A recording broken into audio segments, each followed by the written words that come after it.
firman Tuhan. Kami bersiapkanlah hati kami Tuhan untuk menerima firman, agar firman-Mu yang diberitakan dapat ditanamkan di dalam hati kami, dan tidak hanya itu, kami dapat berbuah melalui firman itu dan melakukan firman itu di dalam kehidupan kami sehari-hari. Bimbinglah kami siap mendengar dalam nama-Mu. Amin.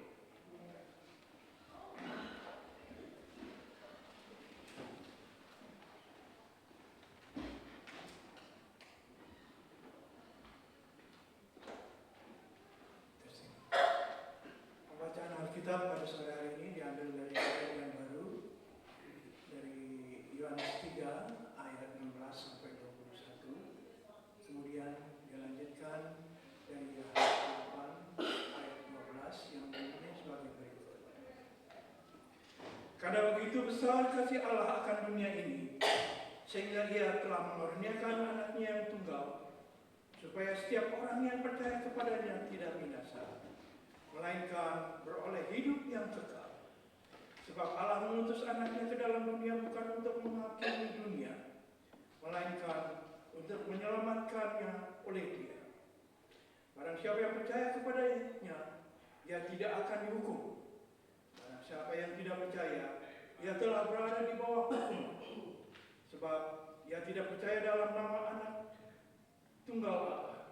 Dan inilah hukuman itu: terang telah datang ke dalam dunia, tetapi manusia lebih menyukai kegelapan daripada terang, sebab perbuatan-perbuatan mereka jahat.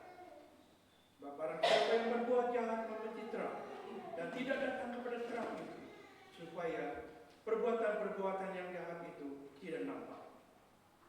Tetapi barang siapa yang melakukan yang benar, dia datang kepada terang, supaya jadi nyata bahwa perbuatan-perbuatannya dilakukan dalam Allah. Kemudian dilanjutkan dalam Yohanes 8 ayat 12 yang bunyi sebagai berikut. Maka Yesus berkata pula kepada orang banyak, katanya, Akulah terang dunia.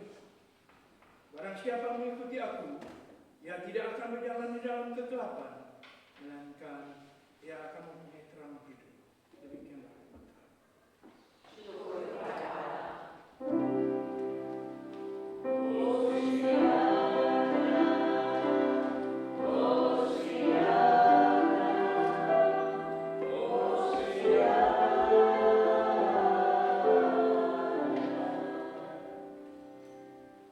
Saya baru kenal saudara Arnold ini baru-baru saja, maksudnya dari tahun lalu. Kemudian kita ketemu sekali, kemudian beliau meninggalkan tempat kita gitu. Ini pertama kali melihat kepemimpinan Pak Arnold ini. Analoginya rohaninya bagus kan. Mungkin itu nanti suatu saat dipakai untuk menjadi pendeta. Siapa tahu ya. Ini kan masih mencari ya. Betul ya. Oke. Kita doakan ya. Nah, sebagian besar dari kita atau semua dari kita tahu Yohanes 3 ayat 16, betul? Oke, coba kita ucapkan bersama-sama. Yang lupa boleh maju ke depan. Karena begitu besar kasih Allah kepada maka anaknya tunggal tidak binasa, melainkan beroleh hidup yang kekal. Amin.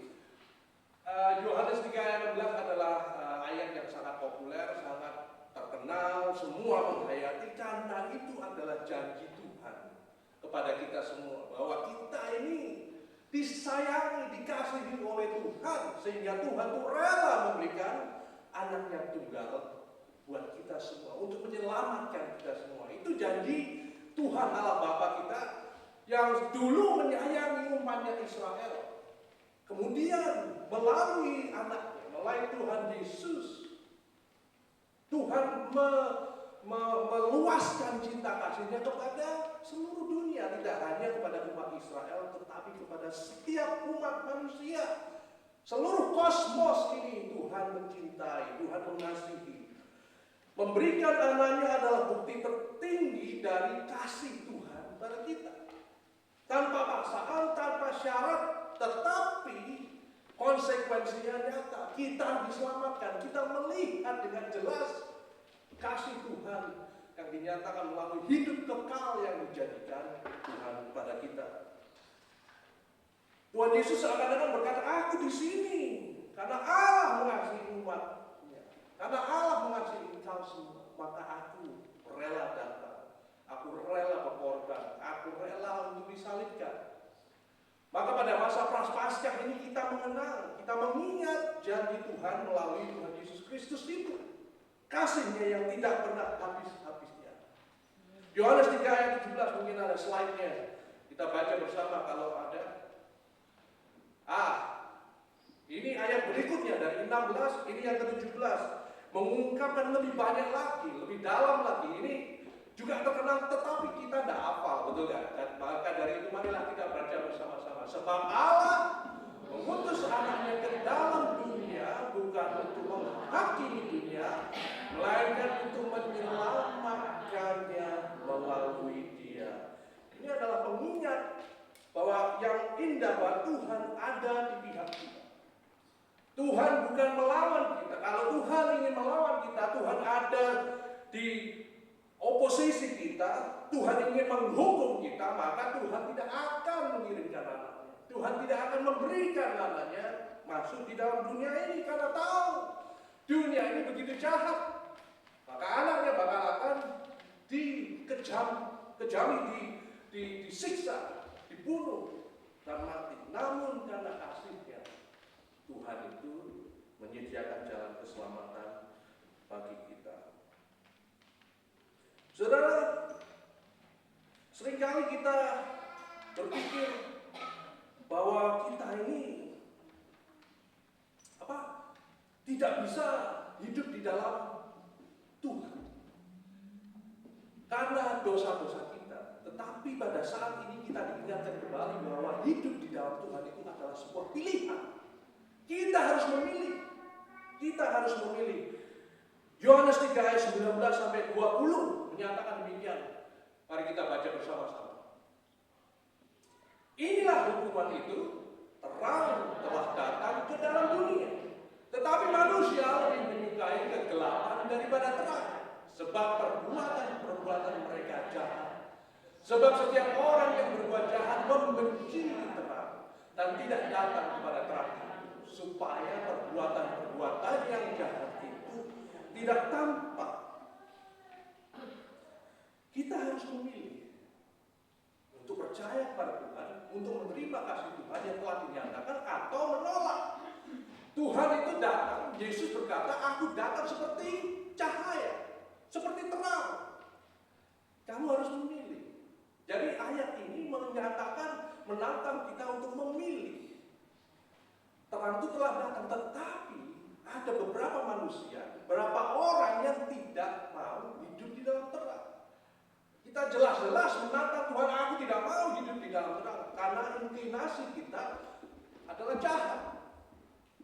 Kita terang-terangan berkata, aku tidak mau karena kalau aku hidup di dalam terang, semua dosaku dapat terekspos, dapat kelihatan, dapat menjadi nyata, sehingga aku menjadi malu. Aku tidak bisa hidup lagi di dalam malu yang aku harus tanggung.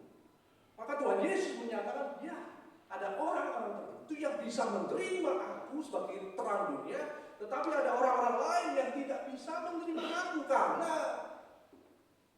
kekejian hati mereka. Pertanyaannya, saudara, di manakah saudara sekarang berdiri? Di manakah saudara mempercayai apa yang dikatakan Tuhan Yesus itu? Apakah saudara telah memilih untuk mengikut terang itu, atau saudara telah menolak terang itu dengan setegas-tegasnya? Apa yang dikatakan Tuhan Yesus melalui firman-Nya, bahwa orang seperti yang dikatakan di Yohanes 19, 3 ayat 19 sampai 20, setiap orang yang berbuat jahat membenci terang dan tidak datang kepada terang itu, supaya perbuatan yang jahat itu tidak tampak. Mereka memilih dengan terang-terangan untuk tidak hidup di dalam terang, karena kegelapan menyembunyikan dosa kita. Jadi kiranya kesimpulannya adalah orang-orang ini bukannya tidak mau percaya, tetapi karena percaya itu adalah masalah preferensi, masalah pilihan. Sekali lagi kita dituntut untuk memilih. Bila terang itu telah datang di dunia ini, pilihlah. Engkau mau hidup di dalam terang atau engkau mau hidup di dalam kegelapan. Terang dan gelap. Tuhan Yesus di dalam ayat yang singkat ini menyatakan ini, dihukum. Kalau engkau ingin tetap di dalam kegelapan, engkau akan menerima hukuman. Dan engkau yang mau hidup di dalam terang bakal diselamatkan. Engkau yang mau percaya akan diselamatkan, engkau yang tidak percaya akan dihukum. Engkau yang mau tinggal di dalam kegelapan dan engkau yang tinggal dalam kegelapan akan dihukum, dan engkau yang akan mau datang di dalam terang akan diselamatkan. Tetapi ada konsekuensinya. Engkau yang mau tinggal di dalam kegelapan akan terus melakukan kejahatan, dan engkau yang mau hidup di dalam terang, engkau harus melakukan kebenaran. Pilihan itu harus kita tegaskan di dalam hidup kita. Dan tetapi tidak hanya dalam kepercayaan saja. Seringkali kita membaca Yohanes 3 ayat 16 itu sebagai konversi biasa. Oh, kalau aku sudah mengaku dengan mulutku dan sudah dibaptis, wah sudah, aku mengantongi tiket ke surga. Aku tidak perlu apa-apa lagi, tinggal diam, sudah masuk surga, mati masuk surga. Betul? Enggak dong. Itu adalah pernyataan yang kurang lengkap. Yang lengkap adalah begitu kita mengakui Yesus adalah Tuhan dan kita mau berjalan di dalam terangnya, pada saat itulah kita harus agree, harus setuju dengan misi Tuhan Yesus di dalam dunia ini. Bila kita memilih untuk mengikuti terang ini, artinya bagi kita harus setuju dengan segala hal yang Tuhan Yesus lakukan dan katakan. Betapapun berat konsekuensinya. Untuk membawa perbuatan-perbuatan yang nyata, menyelamatkan dunia ini, untuk mengakhiri kebencian, untuk mengakhiri ketidakadilan, untuk mengakhiri penindasan, itu semua yang dinyatakan Tuhan Yesus ketika Tuhan Yesus itu ada di dunia ini. Tuhan Yesus tidak datang dan secara ajaib menyelamatkan dunia ini. Semua langsung jadi suci, semua jadi malaikat. Enggak, Tuhan Yesus datang disalib dan memberitakan anugerahnya kepada kita semua, agar kita semua dapat membawa dan membuahkan hasil-hasil pertobatan itu dengan nyata di dalam kasih dan perbuatan kita sehari-hari. Itulah yang dituntut Tuhan ketika kita mengakui bahwa Tuhan Yesus adalah terang dan kita mau mengikuti sang terang itu. Maka Tuhan Yesus akan membuat kita menjadi pembawa-pembawa terang di dalam dunia ini. Tuhan Yesus berkata dalam Yohanes 8 ayat 12, "Akulah terang dunia. Barang siapa mengikuti aku, ia tidak akan berjalan di dalam kegelapan, melainkan ia akan mempunyai terang hidup." Ia akan mempunyai terang hidup. Di dalam dirinya ada terang. Orang-orang yang berjalan di dalam terang Tuhan itu sangat menawan, sangat atraktif, sangat positif. Jadi pertanyaannya, siapakah kita sebenarnya? Apakah yang kita perjuangkan? Dan apakah yang benar-benar kita yakini di dalam hidup ini? Apa engkau telah memilih Tuhan Yesus? Engkau telah memberikan dirimu untuk dipandu dan dibimbing oleh sang terang itu? Ataukah kita lebih memilih hidup di dalam kegelapan-kegelapan? Karena kita ini penuh dosa, penuh ketakutan, penuh kekhawatiran, penuh segala hal yang negatif di dalam hidup ini. Masa Prapaskah ini memanggil kita untuk mengikuti sang terang yang telah dinyatakan Tuhan melalui Tuhan Yesus. Bila kita benar-benar mengikuti sang terang, maka semua yang kita katakan, kita perbuat adalah cerminan kasih Tuhan di dalam hidup kita. Seorang penulis terkenal bernama Robert Fulghum menceritakan tentang salah satu profesornya, seorang pria bijaksana bernama Alexander Papaderos. Saya ceritakan. Pada sesi terakhir, di pagi terakhir seminar 2 minggu tentang budaya Yunani, Dr. Papaderos berdiri dan melakukan ritual yang biasa ia lakukan. Apakah ada pertanyaan? Keheningan menyelimuti ruangan. Sebab selama 2 minggu itu sudah cukup banyak pertanyaan yang muncul untuk direnungkan seumur hidup. Pertanyaan-pertanyaan hidup yang dilontarkan dan sangat sulit untuk dicerna. Namun saat itu tidak ada yang mengangkat tangan, tidak ada yang berbicara. Jadi tidak ada pertanyaan. Dr. Papaderos menyapu ruangan dengan tatapannya. Lalu saya bertanya, Dr. Papaderos, bolehkah saya bertanya? Dr. Papaderos, ya, Robert, what is your question? Lalu saya bertanya, apakah makna hidup ini? Apakah makna hidup ini? Terdengar tawa ringan di samping kanan dan kiri. Beberapa orang yang di dalam kelas itu sudah mulai berkemas untuk pergi meninggalkan ruangan. Tetapi Dr. Papaderos mengangkat tangannya membuat ruangan kembali hening. Dr. Papaderos menatap saya lama, seakan bertanya dengan matanya, apakah saya serius? Ketika dia melihat kesungguhan dalam mata saya, dia berkata, oke, aku akan menjawab pertanyaanmu. Lalu Dr. Papaderos mengambil dompetnya dari saku celana, merogoh ke dalamnya, lalu mengeluarkan sebuah cermin kecil berbentuk bundar, kira-kira seukuran koin 50 sen. $1 ya, yang seginian. Kemudian dia mulai bercerita. Ketika saya masih kecil, saat perang terjadi, kami hidup di dalam kemiskinan di sebuah desa terpencil. Suatu hari di jalanan saya menemukan pecahan-pecahan cermin yang berasal dari sepeda motor Jerman yang hancur di tempat itu. Saya mencoba mengumpulkan semua pecahannya dan menyusunnya kembali, tetapi itu adalah hal yang mustahil. Jadi saya hanya menyimpan potongan terbesar, potongan ini. Saya menggosoknya di batu sehingga berbentuk bundar. Lambat laun, saya mulai bermain dengannya seperti mainan dan terpesona oleh kenyataan bahwa saya bisa memantulkan cahaya ke tempat-tempat gelap, ke lubang-lubang dalam dan sudut-sudut gelap di mana matahari tidak bisa mencapai sudut-sudut tersebut. Saya menjadikannya sebuah permainan. Mencoba menyorotkan cahaya ke tempat-tempat yang paling sulit dijangkau. Saya menyimpan cermin itu. Dan seiring bertambahnya usia, saya sering mengeluarkannya pada saat sedang senggang. Dan melanjutkan permainan ini. Sampai akhirnya saya menyadari bahwa ini bukan sekedar permainan anak-anak, tetapi sebuah metafora tentang hidup saya. Kata Dr. Papaderos, saya menyadari bahwa saya bukan cahaya itu. Saya juga bukan sumber cahaya itu. Tetapi cahaya itu ada. Dan ia hanya bisa bersinar ke banyak tempat gelap jika saya memantulkan cahaya itu. Saya hanyalah sepotong cermin kecil.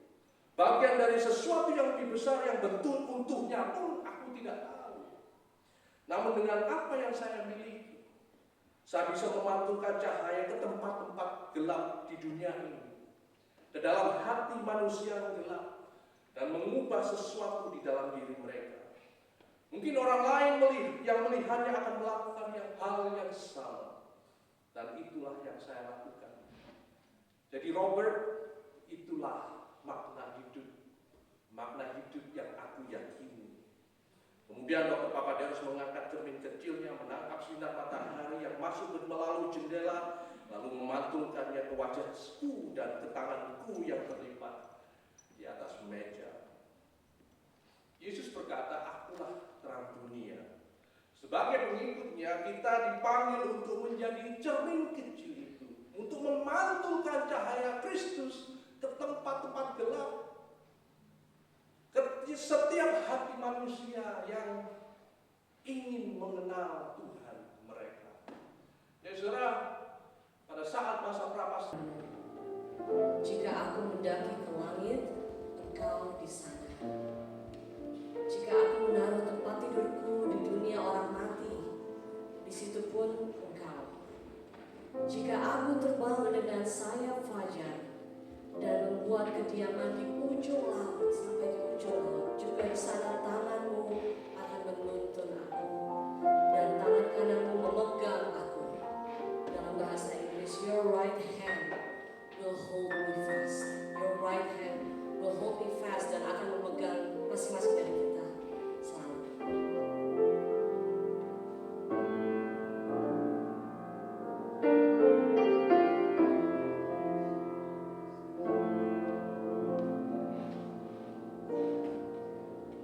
When I fear my faith will fail, Christ will hold me fast. When the tempter will prevail, He will hold me fast. I could never keep my hold through life's fearful path, for my love is soft and cold. He must hold me fast. He will hold me fast. He will hold me fast. For my Savior loves me so. He will hold me fast.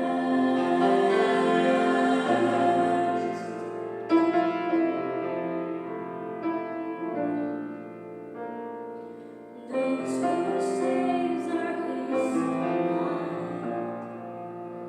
Christ will hold me fast. Precious in His holy sight, He will hold me fast. He'll not let my soul be lost. His promises shall last. Not by name as such cost. He will hold me fast. He will hold me fast. He will hold me fast. For my Savior loves me so. He will hold me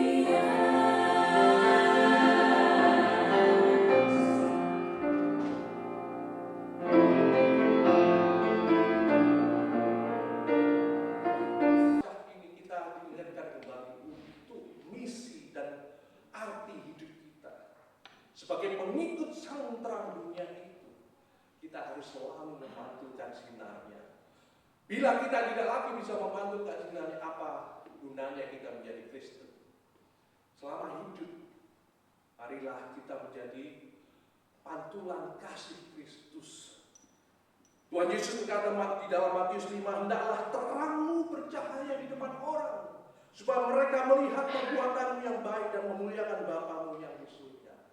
Jadi saudara, semoga kita semua diingatkan dan diyakinkan oleh misi hidup kita dan makna hidup kita selama kita di dunia ini. Saudara, saya punya souvenir.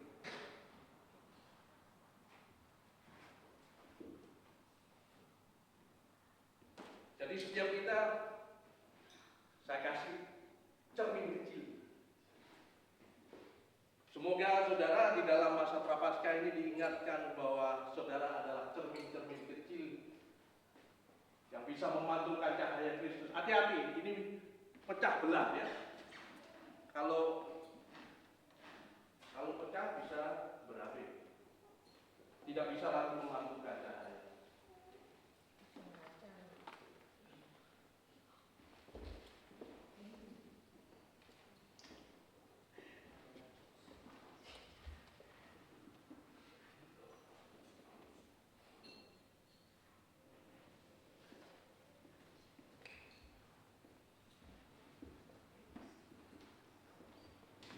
Cermin kecil ini bisa saudara pakai untuk lihat jerawat,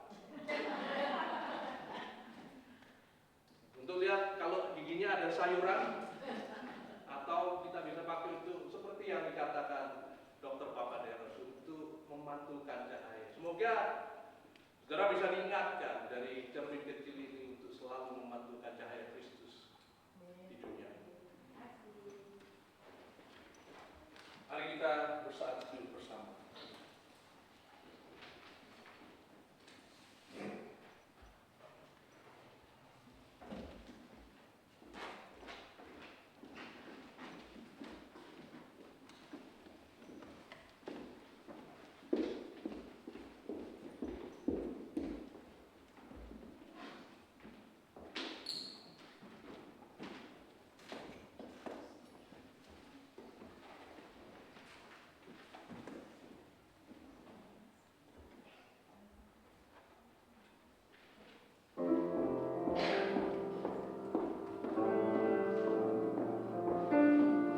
Lagu ini berdasarkan Mazmur yang kita bisa lihat di sini 139 ayat 7-10. Kemana aku dapat pergi menjauhi rohmu, kemana aku dapat lari dari hadapan.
Mari jemaat berdiri.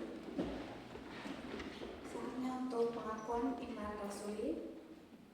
Mari kita bersama dengan gereja di segala abad dan tempat. Marilah kita bersama-sama menyatakan pengakuan iman rasuli yang berbunyi demikian. Aku percaya kepada Allah, Bapa yang Maha Kuasa, Maha langit dan bumi, dan kepada Yesus Kristus, Anaknya yang tunggal Tuhan kita, yang dikandung dari Roh Kudus, lahir dari Maria, yang menderita sengsara di bawah pemerintahan Pontius Pilatus, disalibkan, mati dan dikuburkan, turun ke dalam kerajaan maut.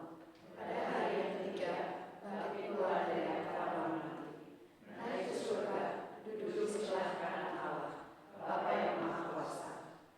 Dan rasanya Dia akan datang untuk menghakimi orang hidup dan yang mati. Aku percaya kepada Roh Kudus, gereja yang kudus dan am, persekutuan orang kudus, pengampunan dosa, kebangkitan orang mati, dan hidup yang kekal. Amin. Silakan kembali duduk. Saatnya saya membacakan warta jemaat. Seperti biasa untuk konsultasi pastoral, jemaat dapat menghubungi Pendeta Vincent melalui nomor telepon yang ada di warta jemaat. Kemudian jemaat yang berulang tahun yaitu kemarin Sophie Baker, anaknya Ci Sarah, happy birthday. And then ada Ibu Rika Irawan, happy birthday. Semoga sehat selalu, happy selalu juga dan selalu diberkati sama Tuhan. Kemudian ada pemahaman Alkitab yang akan diadakan pada hari Kamis tanggal 20 Maret jam 7 malam melalui Zoom. Dan seperti biasa ini akan dipimpin oleh Pendeta Vincent. Dan jika ada saran dari anggota jemaat dapat disampaikan melalui kotak saran ataupun juga bisa melalui elektronik yaitu gksf.org kotak saran. Dan kami juga sangat berterima kasih jemaat dan majelis untuk keluarga Komala udah comeback terus masih mau mengingat kita. Itu satu, terus mau juga melayani kembali juga semuanya lagi full satu tim dari Ko Arnold, Ci Mona, KK sama Ke Alam juga. Thank you so much. We really miss you.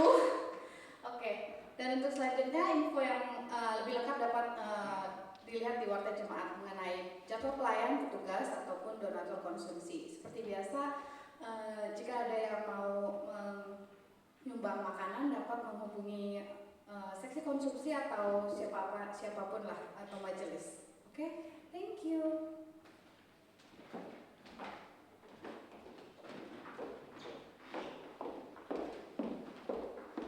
Mari kita bersama-sama menghadap Tuhan di dalam syafaat kita. Ucap syukur Tuhan sekali lagi untuk kesempatan menghadap Tuhan di dalam doa kami sebagai gereja Tuhan di GKI San Francisco yang kami sangat kasih ini. Yang berdoa buat panitia nominasi pendeta yang bekerja untuk dalam berproses untuk mencari pendeta tetap buat gereja kami. Dan Tuhan sendiri memberi kebijaksanaan dan arahan dan panduan.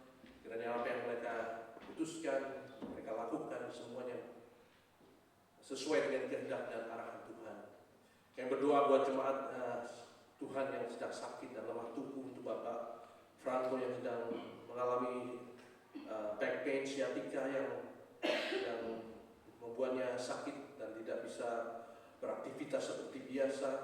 Tuhan menyembuhkan, menjamah punggungnya yang sakit dan menyembuhkan segala sakit dan derita yang dialami penatua Franco pada saat ini. Yang berdoa untuk saudari Tera dan juga saudari Yudia yang dalam proses perawatan dan dari kanker yang mereka derita.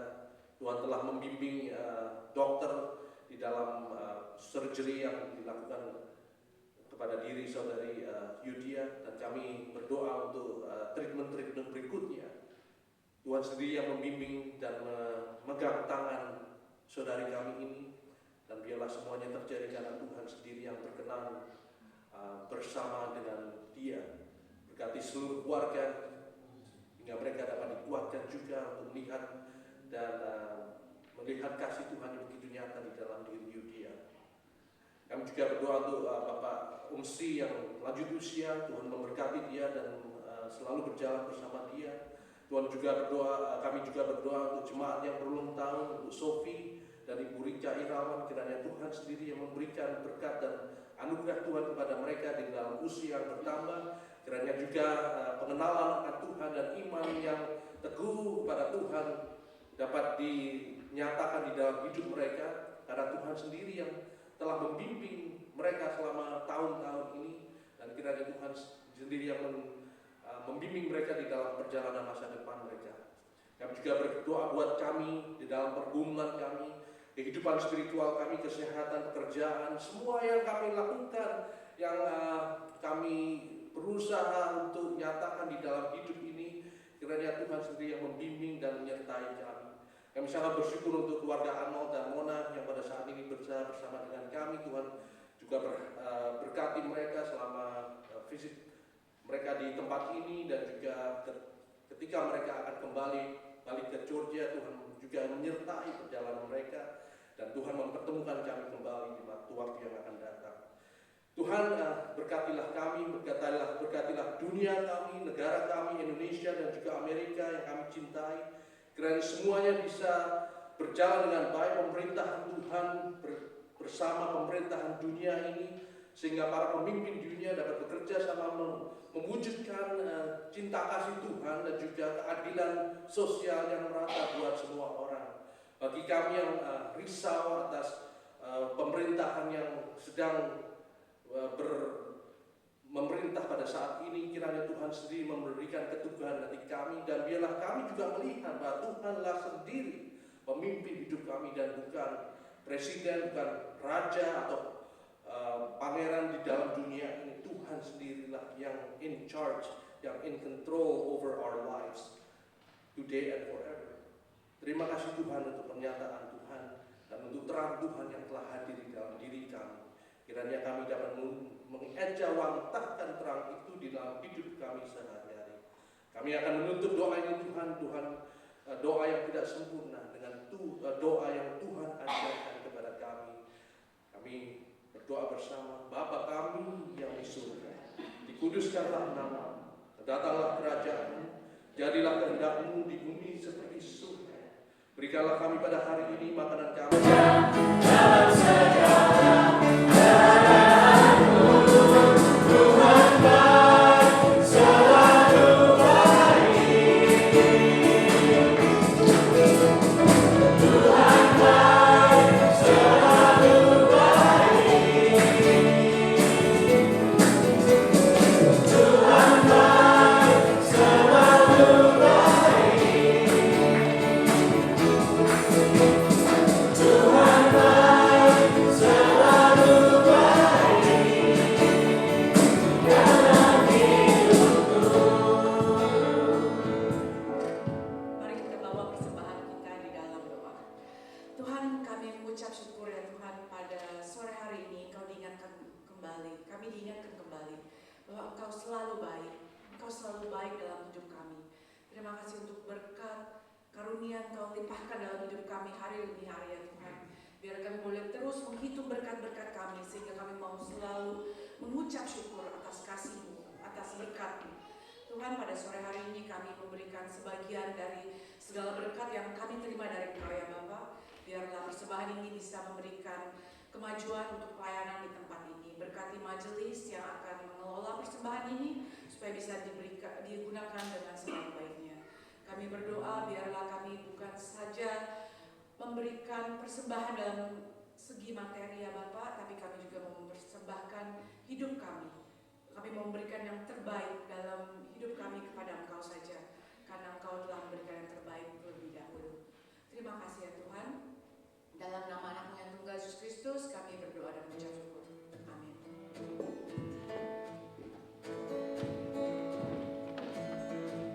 Blessed be your name, the land that is plentiful, where streams of abundance flows. Blessed be your name. Blessed be your name, when out in the desert ways, the walk to the wilderness. Blessed be your name.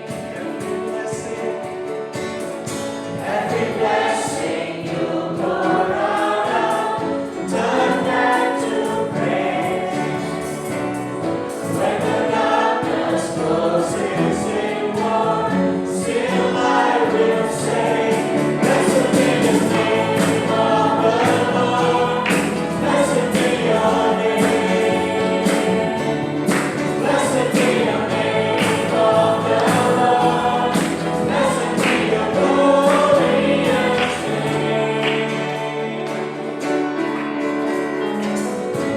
Blessed be your name, the sun shining out on me, when the world's all as it should be.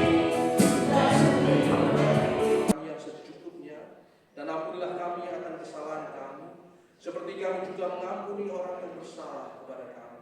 Dan janganlah membawa kami ke dalam pencobaan, tapi lepaskanlah kami daripada yang jahat.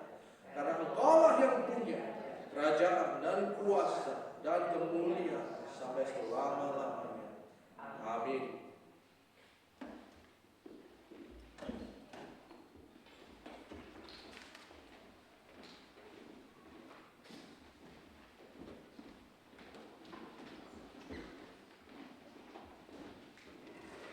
sore jemaat yang terkasih, tibalah saatnya kita memberikan persembahan syukur kita.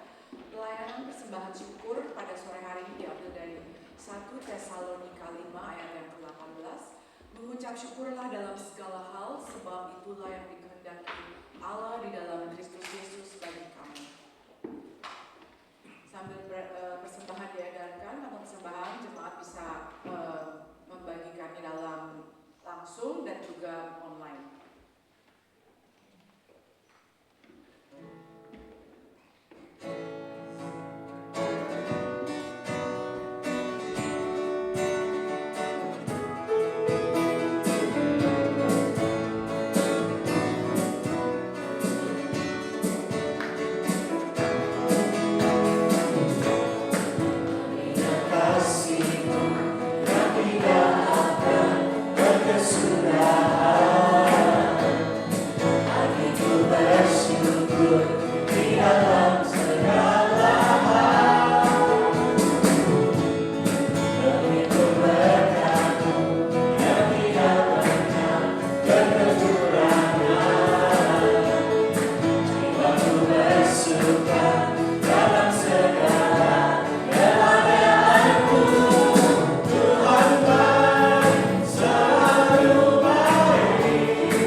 kita semua hari ini sampai selama-lamanya. Amin.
Your name,